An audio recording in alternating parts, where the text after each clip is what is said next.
Bonjour les amis, aujourd'hui une petite vidéo d'information pour en fait vous indiquer comment on peut faire soi-même son gel hydroalcoolique bio, voilà tout simplement. Donc tout d'abord un petit rappel, toujours se laver les mains, hein, donc en cette période d'épidémie voire de pandémie, savon de Marseille, à l'huile d'olive ou naturelle,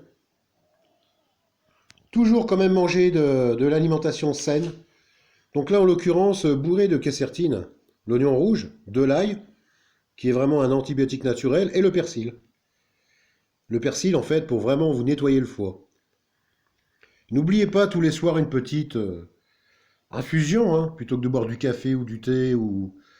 Donc cynorhodon, donc en fait c'est les vitamines C, qu'on peut trouver dans l'acérola aussi. Donc là ce sont l'achillée millefeuille, très bon aussi pour tous les états grippaux, etc., infectieux.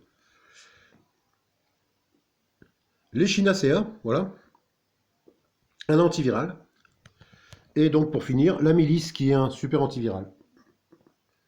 Donc de bonnes infusions bio, de préférence. Voilà. Donc pour faire le gel hydroalcoolique maison, on va avoir besoin donc d'alcool à 70% volume. Voilà. On va avoir besoin de gel d'aloe vera, bon bio. Ouais. Et de quelques huiles essentielles. Donc les proportions, ça va être 25 millilitres de gel d'aloe vera. Donc là, vous voyez qu'ici, il y a 200 millilitres, donc on a quand même de quoi en faire pas mal, on va dire. On aura besoin de 20 millilitres d'alcool à 70% volume.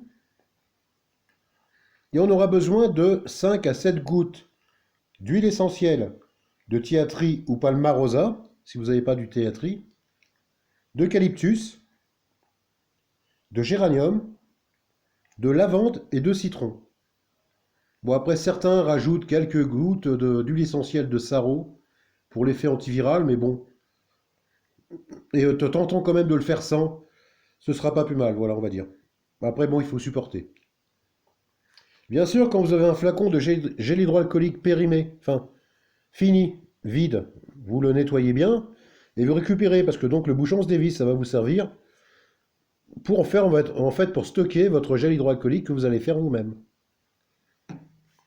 Ensuite, quand vous avez tous les ingrédients, vous mettez votre gel d'aloe vera dans votre flacon, pulvérisateur ou pompe, hein, voilà, voilà.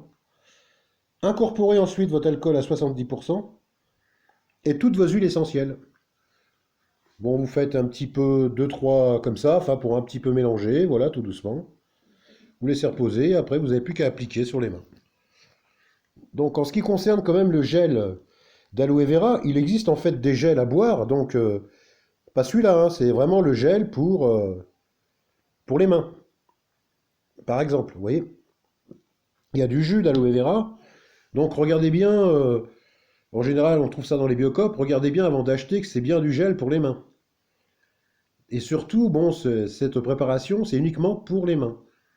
N'allez pas vous en mettre sur les muqueuses ou les yeux ou quoi que ce soit, hein. C'est que pour les mains. Voilà, donc en espérant que cette vidéo va aider beaucoup de gens, hein, qui sont toujours en peine de trouver du gel hydroalcoolique, hein, parce que bon, apparemment, il y a une énorme pénurie dans le pays, tous les rayons sont vides. Bon, bah voilà, faut pas désespérer. Essayez de le faire vous-même. Voilà les amis, je vous dis à une prochaine vidéo. Prenez soin de vous et je vous dis à ciao ciao. Et restez positifs surtout.